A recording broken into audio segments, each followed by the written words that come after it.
Salut les gens, une petite vidéo à partager avec vous parce que quand vous voyez là je suis en train de changer les joints pour deux injecteurs sur 4.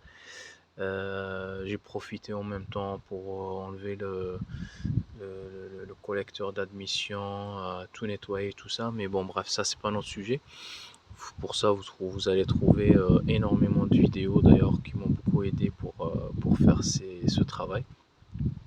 Mais là, je viens de faire quelque chose et je voulais qui m'a... En fait, je suis tellement content que je voulais le partager avec vous. Vous savez, quand on change... Bon, c'est un moteur 1.6 HDI avec des injecteurs Bosch. Bien sûr, j'avais des fuites d'huile au niveau de ces deux injecteurs. Et là, comme vous le savez, en fait, il faut changer les joints. Donc il faut enlever les injecteurs, changer la bague en cuivre là je l'ai bouché pour éviter que des saletés tombent dans le moteur. Mais au fond, on met une bague en cuivre. Et après, au niveau supérieur, on met le joint en caoutchouc et après il y a une bague en plastique qui vient dessus. Bon, c'est des kits de joints d'injecteurs 1.6 HDI que vous trouvez sur internet entre 16 et 20 euros. Voilà, donc tout ça pour vous dire que en fait quand on enlève le joint noir, là celui-là en caoutchouc, je vais vous montrer sur l'autre côté. Voilà, donc vous voyez, quand vous enlevez l'injecteur, vous allez trouver un joint comme ça en place qu'il faut changer. Donc vous l'enlevez, vous allez voir, parfois c'est difficile pour l'enlever, mais vous allez finir par y arriver. Il faut faire doucement, il ne faut pas abîmer les lèvres. Donc vous allez l'enlever et vous allez vous trouver avec un espace comme ça. Bon, celui-là, je vais le renettoyer, le noir là qui est dedans, je vais le nettoyer, c'est pas un souci. Mais c'est juste pour vous montrer comment vous allez vous trouver avec la chemise d'injecteur là et ce machin ici. Je tiens à préciser, je suis pas un spécialiste, hein, je suis pas un mécano, je suis un bricoleur du dimanche, je fais avec les vidéos que je trouve sur internet. Et voilà, là j'ai trouvé une petite astuce, je sais pas si c'est connu ou pas, mais je voulais le partager avec vous. Voilà, pour préciser ça. Donc je connais pas les noms de tous les éléments. Et du coup, après, on se trouve avec cet espace. Et c'est dans cet espace qu'il faut mettre ce joint. Donc c'est le joint que vous allez acheter et qu'il faut le mettre. Sauf que c'est l'intérêt de ma vidéo en fait. Pour mettre ça ici, je vous assure que c'est une galère sans nom. Parce que ça, la partie externe, il n'y a pas de souci, elle va venir contre la paroi ici. Mais cette partie interne, la lèvre interne, on va dire, il faut qu'elle rentre, comme vous le voyez, qu'elle rentre dans cet espace. Et pour la rentrer comme ça, à mettre comme ça, il faut vous n'essayez même pas parce que vous n'allez pas arriver. Regardez, ça rentre, mais par contre, le plus dur c'est de mettre cette lèvre à l'intérieur pour arriver à ça. Donc moi je suis parti voir sur internet et il y avait des vidéos franchement et des astuces qui marchent bien, notamment j'ai vu sur internet une astuce avec une douille 15. En fait vous prenez une douille 15 et vous mettez le joint dedans et après vous mettez la douille 15, en fait 15 parce que c'est la taille de la chemise. La douille elle va venir se mettre ici et après le joint qui sera sur la douille, vous allez le pousser et la douille en fait de 15 ça sera comme un guide.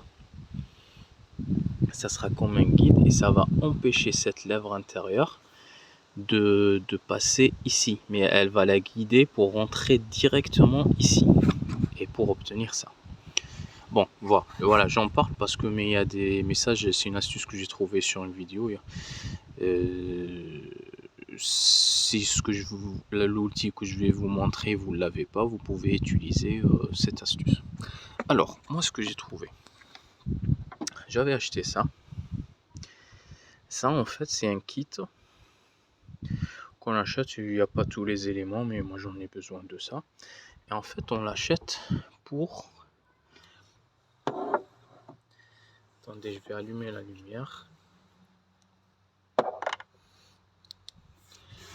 Je sais pas si vous voyez, mais au fond, vous voyez comment ça brille plus ou moins au fond. En fait là, c'est la bague en cuivre qui vient se positionner à ce niveau. Et après l'injecteur, il vient dessus. Et ça va créer un premier joint déjà. Et en fait, quand vous enlevez l'injecteur, cette partie, elle est pleine de calamine, de saleté qui sont collées vraiment sur cette partie au fond que vous voyez. Je ne sais pas si vous voyez bien. Voilà. J'essaie de... Voilà. Voilà. C'est tout au fond en fait. Vous avez le cercle bleu, blanc là. En fait, ça c'est parce que ça a été nettoyé. Et du coup, quand vous enlevez l'injecteur, il faut nettoyer absolument cette partie parce que vous pouvez pas remettre la bague dessus, sinon il n'y a pas d'étanchéité en fait. Vous allez mettre la bague sur la calamine et la calamine après vous allez l'écraser avec l'injecteur quand vous allez serrer en haut ici, et il n'y aura pas d'étanchéité parfaite. Et après les fuites la fuite elle va revenir, ça c'est sûr. Donc pour nettoyer cette partie qui est inaccessible, il y a un outil qui a été créé, que vous trouvez sur internet. Voilà. Et cet outil en fait ici, vous voyez, il est taillé de façon à avoir des lames. Vous voyez, c'est comme si c'était des lames. Et ça, celui-là, vous l'introduisez au fond, et vous tournez. Vous tournez en fait. Vous tournez. Et les lames là, ils vont gratter toute la saleté qui est collée, parce que le reste vous allez l'aspirer avec un aspirateur, mais ce qui reste collé c'est impossible de l'aspirer. La calamine et la chaleur, à force en fait ça devient dur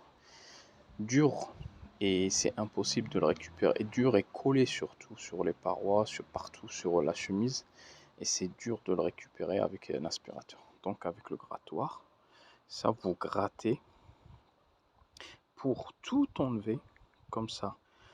La bague en cuivre, quand vous allez la mettre, elle va épouser exactement la surface. Il n'y aura pas il y aura pas de saleté entre les deux, et donc l'étanchéité elle sera très efficace, on va dire. 100% je sais pas, mais en tout cas elle sera efficace. Voilà. Et du coup, on a plusieurs tailles selon les chemises des différents monteurs.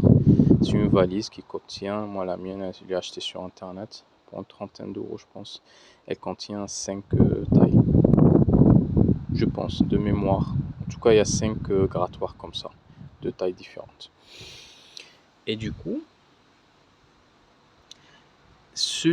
les tailles d'au-dessus, en fait, ça rentre pas. Sauf que ça vient épouser exactement la taille de la chemise. Et regardez, je la pose. Et c'est bon. On voit même pas la lèvre intérieure. Voilà. Et la différence, en fait, le plus vraiment avec la douille de 15, parce que moi j'ai vu sur internet, ça reste galère quand même, parce que la douille, en fait, elle vient se poser juste sur la lèvre ici, et du coup, elle bouge. Elle glisse par-ci, elle glisse par-là. Il y avait quelqu'un qui a fait une vidéo, il a dit que le mieux, c'est que vous soyez deux, un qui tient la douille, l'autre qui s'occupe de trucs, machin, bon. Celle-là, l'avantage en fait, c'est qu'il y a cette différence de diamètre.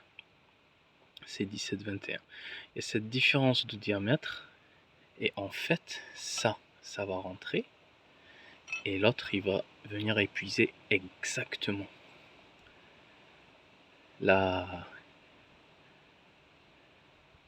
taille de la chemise. Et du coup, après, il faut juste glisser le joint. Je vais vous montrer. Je l'ai fait avec celui-là. C'était tellement rapide, tellement facile que je me suis dit il faut que je partage avec eux cette astuce. Je me suis dit parce que dans tous les cas, en fait, ceux qui entament ces travaux pour l'étanchéité, il faut absolument avoir cet outil dans tous les cas. Parce que si vous nettoyez pas comme il faut le fond de ce trou, bon, je vais pas me répéter, l'étanchéité elle sera pas assurée. Donc il est indispensable celui-là.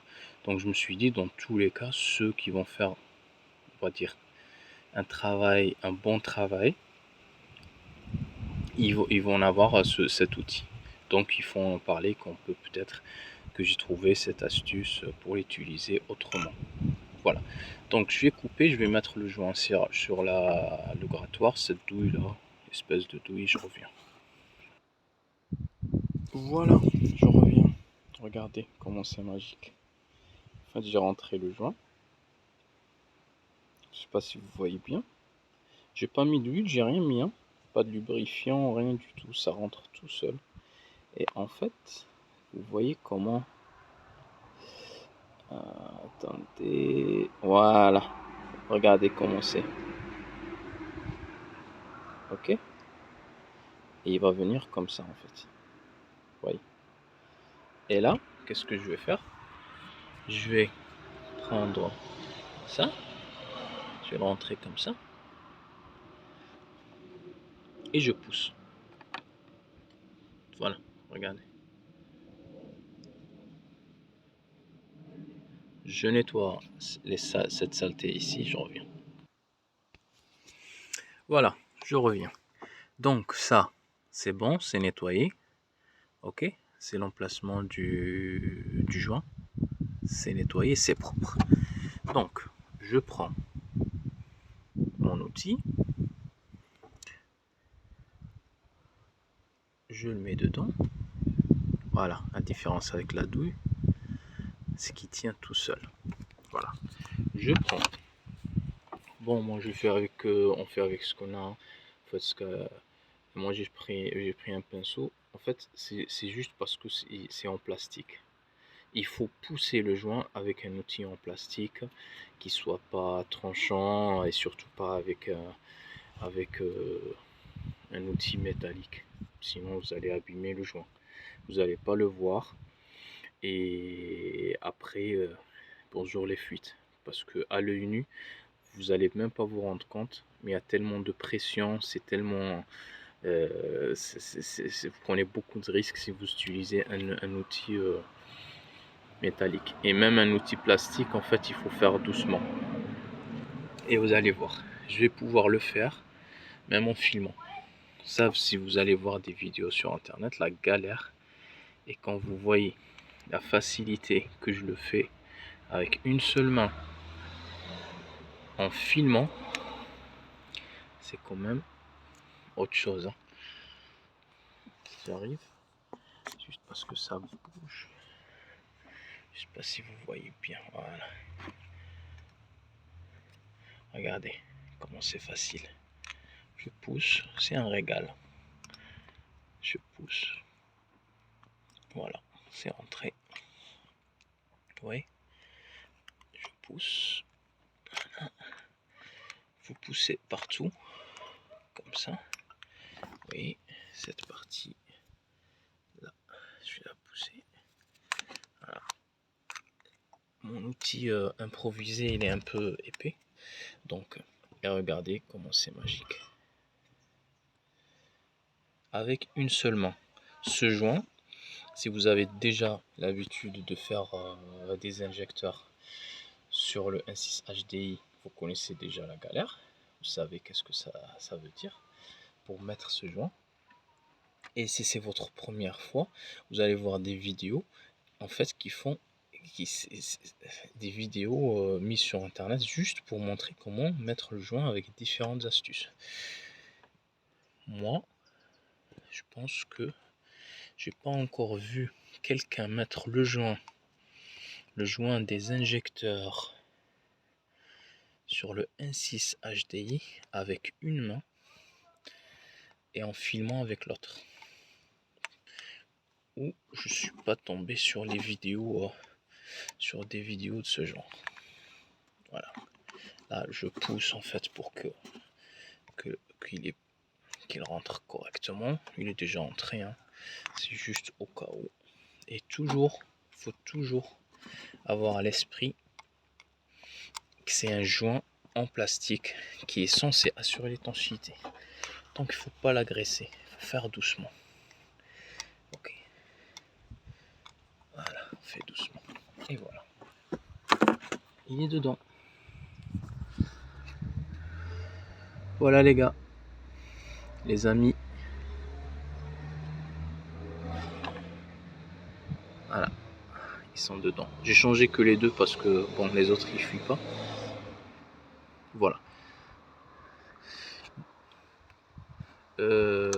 C'est bon. C'est ce que je voulais partager avec vous. J'espère vraiment que ça va vous aider pour avancer sur votre projet, sur le changement des injecteurs. Je tiens à répéter que je suis juste un amateur, que je fais de la mécanique en suivant des vidéos sur internet. D'ailleurs que je remercie tout le monde qui prend le temps pour mettre des vidéos pour ce genre de travail, pour aider les autres. Du coup, je suis pas un professionnel. Si j'ai fait des erreurs ou j'ai dit des bêtises, vous pouvez les dire, les mettre sur les commentaires pour prévenir ceux qui vont voir cette vidéo.